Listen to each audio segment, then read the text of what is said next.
Mission 2023 को लेकर राजस्थान में कांग्रेस और बीजेपी एक्शन में है। एक तरफ कांग्रेस सेवा दल के भरोसे चुनावी मैदान में उतरने की प्लानिंग कर रही है, वहीं बीजेपी अपने विस्तारकों को मजबूत करने के लिए प्रशिक्षण का आयोजन कर रही है। लक्ष्य एक ही है, मिशन 2023 में सफलता। कांग्रेस ने जहां सेवा दल के पुनर्गठन और नवनिर्माण के लिए सभी जिलों में जिलाध्यक्ष, ब्लॉक अध्यक्ष के अलावा संभाग प्रभारी, जिला प्रभारी और ब्लॉक प्रभारी की नियुक्ति की है, वहीं बीजेपी अपने विस्तारकों के लिए जालौर में प्रशिक्षण शिविर का आयोजन कर रही है, जो 7 से 9 अगस्त तक चलेगी।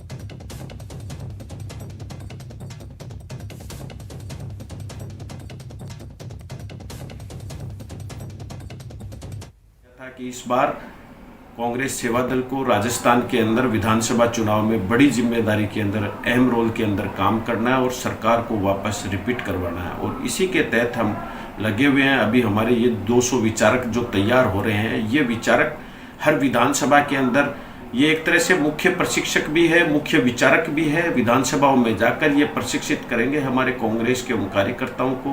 भारतीय जनता पार्टी राजस्थान द्वारा सशक्त मंडल अभियान, सक्रिय बूथ समिति, पन्ना प्रमुख की नियुक्ति, इस अभियान को लेकर के और 2023 का विधानसभा चुनाव, 2024 का लोकसभा चुनाव, इसको लेकर के बहुत महत्वपूर्ण एक विस्तारक योजना हमने प्रारंभ है राजस्थान में की है। उधर कद्दावर भाजपा नेता कैलाश मेघवाल ने एक बार फिर वसुंधरा राजे को लेकर बयान दिया। मेघवाल ने कहा कि वसुंधरा राजे की लीडरशिप में दम है, इसीलिए जनता का आज भी वसुंधरा राजे में भरोसा कायम है। प्रदेश की जनता से मिल रहा समर्थन इस बात की गवाही दे रहा है। हालांकि मेघवाल ने कहा कि वो राष्ट्रीय उपाध्यक्ष होने के नाते पार्टी के रीति नीतियों और सिद्धांतों पर चलने वाली नेता है। इसीलिए तो चाहता है क्या वसुंधरा जी के बारे में जगह जगह जिस तरह का समर्थन मिल रहा है, उससे उनके नेतृत्व में तो राजस्थान की जनता का विश्वास है, और इस विश्वास का लाभ भारतीय जनता पार्टी को ही मिलेगा। वो राष्ट्रीय उपाध्यक्ष है, और राष्ट्रीय उपाध्यक्ष के नाते वसुंधरा जी भारतीय जनता पार्टी के प्रति समर्पित है, और भारतीय जनता पार्टी के अनुसार ही वो अपना कार्यक्रम बनाएंगी। और अब बात पाकिस्तान से राजस्थान में आई नई मुसीबत की। राजस्थान के गोवंशों पर पाकिस्तान से आई नई बीमारी लंपी का कहर जारी है। अब तक 1200 से ज्यादा गोवंश की जान जा चुकी है, तो करीब 25,000 इस गंभीर बीमारी की चपेट में है। देखिए ये खास रिपोर्ट। लंपी बीमारी का कोहराम।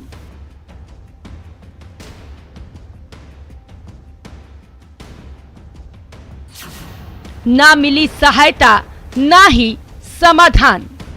मेरे गायों में अभी ये लंपी स्किन रोग चल रहा है। उसे मेरी 7-8 गाय, 7-8 हुई है, दे रही थी जो बंद हो गया उनका, और हॉस्पिटल ले जाते डॉक्टर नहीं मिलते हैं, ना उनके पास मेडिकल सेवाएं है, और जब वोट चाहिए तो वोट लेने के लिए जैसे नेता लोग आ जाते हैं और गायों के नाम पे वोट लेते हैं। राजस्थान में तेजी से फैल रही संक्रामक बीमारी लंपी स्किन बीमारी गौवंश के लिए जानलेवा साबित हो रही है। विशेषकर गौशालाओं में इस रोग का अटैक सबसे अधिक देखने को मिल रहा है। अब तक प्रदेश के करीब 1200 गौवंशों की मौत की खबर है। आरोप है कि राजस्थान में कोहराम मचाने वाली ये बीमारी पाकिस्तान से भारत आई। प्रदेश भर में अब तक करीब 25,000 से ज्यादा पशुओं के प्रभावित होने की आशंका है। एक जगह बड़ी संख्या में मौजूद गोवंश तेजी से संक्रमित हो रहे हैं। जालौर, जैसलमेर समेत 6 जिलों में ये बीमारी रूप ले चुकी है। वहीं पड़ोसी राज्य गुजरात बीते कुछ दिन में 1000 से ज्यादा गौवंश के मौत की खबर है। ये लंपी स्किन डिसीज जो पूरे जैसलमेर के अलावा पूरे राजस्थान में फैली है, वो एक वायरल बीमारी है। पॉक्स वायरस जिस नाम से बोलते हैं अपन, वो बहुत तेजी से फैल रहा है, और जो इसमें बारिश हुई है, बारिश के कारण जो मक्खियां और बाहर की जो एक्टोपैरासाइट्स है, उसकी वजह से ये तेजी से फैल गई। जालौर के बाद जैसलमेर इस बीमारी से सबसे ज्यादा प्रभावित जिला रहा है, और यहाँ के लोगों का आरोप है कि काफी कोशिशों के बाद भी उनको ना तो प्रशासन से सही सहायता मिला और ना ही इसका समाधान निकला। जहाँ है बहुत ही डॉक्टरों की कमी है, और यहाँ कई डॉक्टर डेपुटेशन पे रहते हैं जो कभी कोई रविवार को खुलता है, कभी शनिवार को खुलता है, ताले लगे हुए हैं। लंपी बीमारी में जानवरों में बुखार के साथ आंखों और नाक से स्राव आने लगता है। गौवंशों के मुंह से लार निकलने के बाद पूरे शरीर में गांठों जैसे नरम छाले पड़ जाते हैं। दूध उत्पादन में कमी आना इस बीमारी का प्रमुख लक्षण है। इस रोग में शरीर पर गांठें बन जाती हैं जो मौत का कारण बनती हैं। वायरस जनित इस बीमारी का अभी तक कोई समाधान नहीं निकला है, लेकिन विशेषज्ञ मानते हैं कि अगर गौवंश को सही खुराक मिले तो इस बीमारी से बचा जा सकता है। गौवंश को पूर्ण रूप से उनकी जो रिक्वायरमेंट है बॉडी में, जो सॉल्ट्स की जरूरत है, लवण की जरूरत है, अगर उन्हें मिल जाए तो शायद इस डिजीज पे कंट्रोल पाया जा सकता है। मरुधरा में गांवों में बसे अधिकांश लोग पशुपालन पर ही निर्भर हैं। ऐसे में गायों में फैली बीमारी से पशुपालक चिंतित हैं। गौवंशों के मरने का सिलसिला थम नहीं रहा है और वायरस जनित इस बीमारी का कोई सही उपचार अब तक पशुपालकों को नहीं मिला है।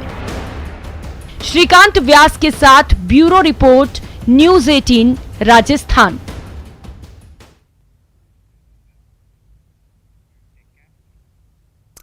और खबरों में आगे बढ़ेंगे। ओम बिरला की पहल रंग लाई है। सदन चालू होने से पहले बिरला ने सभी दलों के नेताओं की बैठक बुलाई। बिरला की कोशिशों से लोकसभा में पक्ष और विपक्ष में गतिरोध टूट गया।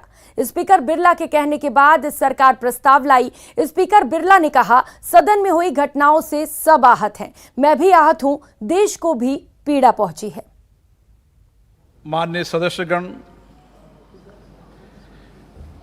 पिछले दिनों इस सदन में हुई घटनाओं ने हम सबको आहत किया है। मुझे भी आहत किया है और देश की जनता को भी इन सारी घटनाओं को देखकर पीड़ा पहुंची है।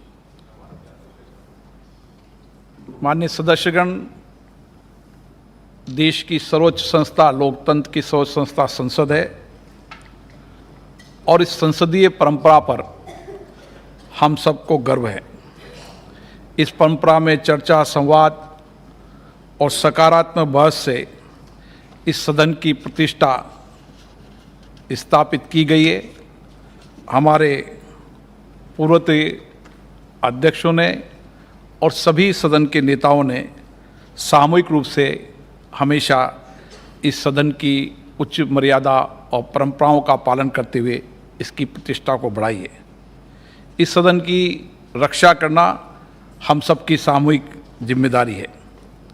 विषयों पर सहमति असहमति हो सकती है।